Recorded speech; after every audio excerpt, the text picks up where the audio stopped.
Home guards ભાઈઓ અને બહેનો પોલીસ સાથે ખંભે ખંભા મિલાવી રાત દિવસ પોતાની ફરજો અને પરેડો દરેક તહેવારોમાં કરતા હોય છે,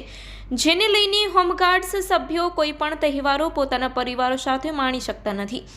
કેમ કે હોમગાર્ડની પ્રથમ ફરજ લોકોની સુરક્ષાની અને કાયદો વ્યવસ્થા જાળવવાની હોય છે। આવા સમયે દરેક તહેવારોમાં હોમગાર્ડ્સ જ્યારે લોકો માટે રાત દિવસ ખડે પગે રહે છે, તો એમનો પણ હક બને છે કે તેઓ પણ આ પરેડ ફરજોના થોડા તણાવમાંથી બહાર આવી મનોરંજન મેળવે। હોમગાર્ડ્સની સેવાઓને સાર્થક કરવા અને એક દિવસ માટે તેઓને ફરજો અને પરેડોના તણાવમાંથી મુક્તિ અપાવવા શરદ ઉત્સવનું આયોજન લાકાશા હોટલ ભુજ મધ્યે કરવામાં આવ્યું હતું। આ આયોજનમાં તમામ હોમગાર્ડ્સ ભાઈઓ અને બહેનો મન મૂકીને ગરબાના તાલે ઝૂમ્યા હતા। આ કાર્યક્રમમાં મુખ્ય મહેમાન તરીકે પશ્ચિમ કચ્છ જિલ્લાના હોમગાર્ડ કમાન્ડન્ટ શ્રી મનીષ બારોટ તેમજ ભુજ સહિત પશ્ચિમ કચ્છના તમામ યુનિટ ઓફિસર કમાન્ડિંગ શ્રી સભ્યો સહિત જોડાયા હતા। આ કાર્યક્રમને સફળ બનાવવા માટે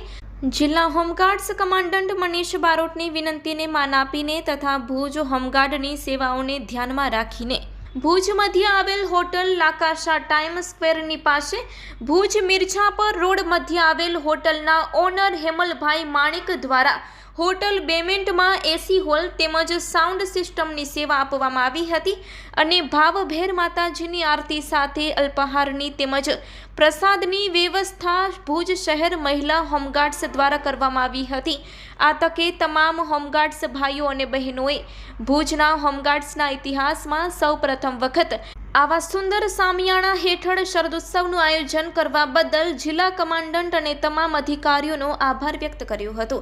આ કાર્યક્રમને સફળ બનાવવા માટે ભુજ શહેર મહિલા હોમગાર્ડ અંજલિબેન મકવાણા, હિરલબેન સાકરિયા, હિનાબેન ચાવડા, મૈત્રીબેન ગોર, પ્રિયાબેન ભદ્રુ, મમતાબેન પટેલ તેમજ શિવાનીબેન ચૌહાણ, રાધાબેન પટેલ, રશીલાબેન પટેલ, ખુશ્બુબેન સોલંકી, સરોજબેન કોટવાલ, ભાવનાબેન મહેશ્વરી તથા જિલ્લા કચેરી સ્ટાફ રીતેશભાઈ પટેલ, ગોરાંગભાઈ જોશી, સાવનભાઈ ચૌહાણ, ભરતભાઈ ગોર, બળવંતભાઈ પરમાર,